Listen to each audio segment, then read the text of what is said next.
অমিতাভ বচ্চন একসময় বলেছিল যারা সিনেমা নাটক বা মিডিয়াতে আছে বা যারা চলচ্চিত্রে জড়িত আছে যারা সংস্কৃতির লাইনে জড়িত আছে তাদের কারোরই রাজনীতি করা উচিত নয়। এই কথাটা অমিতাভ বচ্চন বলেছিলেন। উনি একবার ভারতীয় পার্লামেন্টে এমপি হয়েছিলেন। আপনারা জানেন অনেকেই।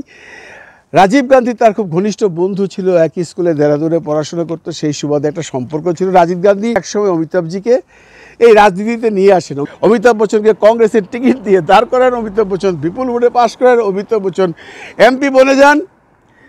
তারপরের ইতিহাস আপনারা সবাই জানেন যে তার কেরিয়ারে বিরাট বড় ধস নেমে এসেছিল এবং পরবর্তীতে রাজনৈতিকভাবে সে বিভিন্নভাবে লাঞ্ছিত হচ্ছিল। তার ছোট ভাই বা বড় ভাইকে নিয়ে সেই সুইডেনের বফুস কেলেঙ্কারি থেকে তাকে জড়িয়ে দেওয়া হলো, এরকম বিভিন্নভাবে জড়িয়ে দেওয়া হয়েছিল।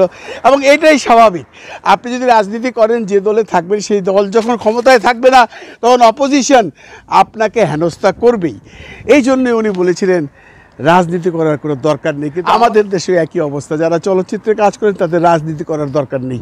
এই যে দেখেন, এত বড় একটা রিভলিউশনের পর আজকে অনেকগুলো শিল্পী পালিয়ে বেড়াচ্ছে। এরা তো চলচ্চিত্র শিল্পী, এরা কেন পালিয়ে বেড়াচ্ছে? এরা পালিয়ে বেড়াইতেছে ভাই কারণ এরা কিছু অপকর্ম করছে, বেশ কিছু অপকর্ম করছে, যার জন্য তাদেরকে মানুষ খুঁজতেছে। এখন তারা পালাইয়া বেড়াইতেছে। ভাই তুমি একটা শিল্পী, তুমি কেন পালাইবা? পালাইতে বাধ্য হয়েছে। আমি প্রথমেই ফেরদৌস রিয়াজের কথাই বলি। ফেরদৌস সজ্জন একজন মানুষ, ভালো মানুষ ছিল, আওয়ামী রাজনীতি করতো, এমপি হিসেবে দাঁড়াইলো, সুখ করতে পারলো না ভাই, কয়েকদিন পরেই তার এমপিত্ব চলে গেল। এরা এই ফেরদৌস রিয়াজ সরাসরি আওয়ামী রাজনীতির সাথে জড়িত ছিল। ইভেন জায়েদ খান উনিও আওয়ামী রাজনীতির সাথে জড়িত ছিলেন। এই যারা পুরোপুরি আওয়ামী রাজনীতির সাথে জড়িত ছিলেন এবং দলীয় পদে ছিলেন এবং তৎকালীন প্রধানমন্ত্রীর বা তৎকালীন ইলেকশনের সময় সরাসরি যোগ দিয়ে ভোটের বাজার গরম করে রেখেছেন, তাদের ভিতরে তো কমপ্লেন থাকতেই পারে, এটা নিয়ে আমার কোনো আপত্তি নেই। কিন্তু কিছু শিল্পী আছেন সেই আমলে সেন্সর বোর্ডের মেম্বার হয়েছেন, এখন দেখছি তাদেরকেও খোঁজা হচ্ছে। দেন ভাই, সুজাতা ম্যাডাম, আজিম ভাইয়ের ওয়াইফ, বয়স্ক একজন মহিলা, খুব একটা সুযোগ সুবিধা আওয়ামী গভর্নমেন্ট থেকে সে দিছে কিনা আমি জানি না। উনি সেন্সর বোর্ডের মেম্বার হয়েছিল বইলা ওনাকেও নাকি খুঁজতেছে। রোজিনা ম্যাডাম, অঞ্জনা ম্যাডাম, এদের প্রথম এবং প্রধান দোষ হলো এই সংস্কার বিরোধী আন্দোলনে তারা কোনো স্ট্যাটাস দেয়নি এবং তারা সেন্সর বোর্ডের মেম্বার ছিল। এইটা কিন্তু খুব একটা বড় অপরাধ নয় বন্ধুরা। ওনারা যদি সেখানে মেম্বার থেকে আওয়ামী ঘরানার কাছ থেকে কোনো রকম বাড়তি সুবিধা নিয়ে থাকে, কোনো রকম সম্পদ নিয়ে থাকে, তাহলে তাদের বিচার হোক এবং সেই সম্পদগুলো রাষ্ট্রীয় কোষাগারে আনা হোক।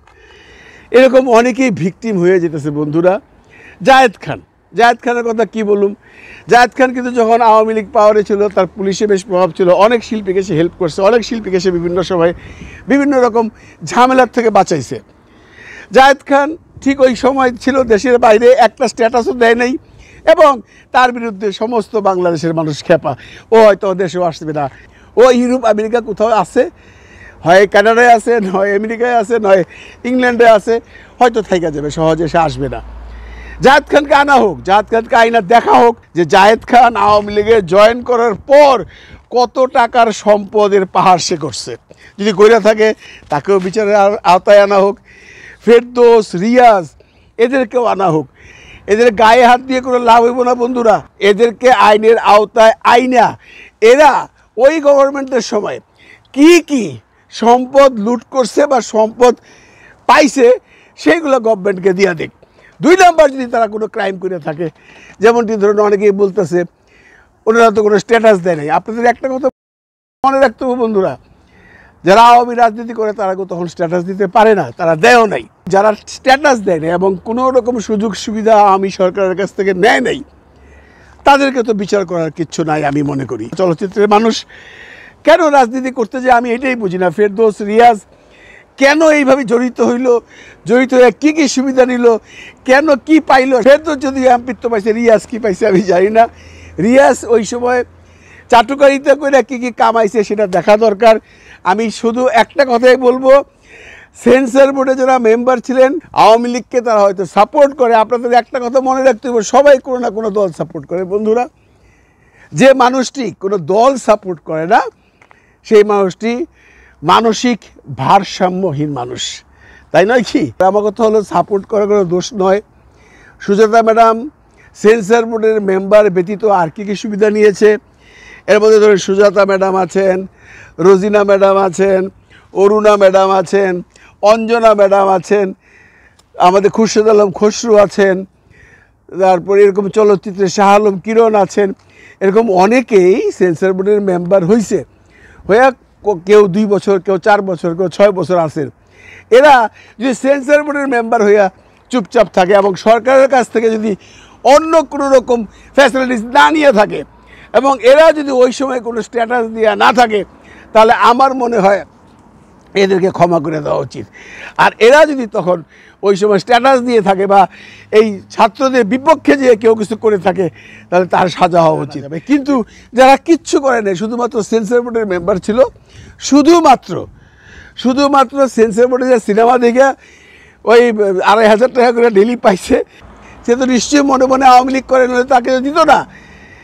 এই জন্য বলতেছি যে এই যে সিনেমার যারা আছেন এদের এখন ক্লাসিফিকেশন করে দেন ভাই।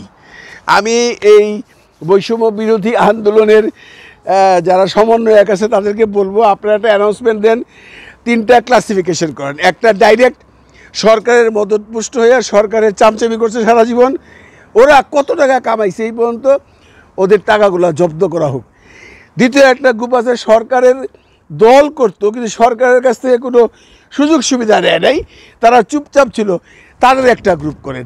তৃতীয় হলো যারা ওই সময় কোনো রকম স্ট্যাটাস দেয় নাই, তাদেরকেও মানুষ খুঁজতেছে, অনেক ছেলেরা খুঁজতেছে, তাদের একটা গ্রুপ করেন।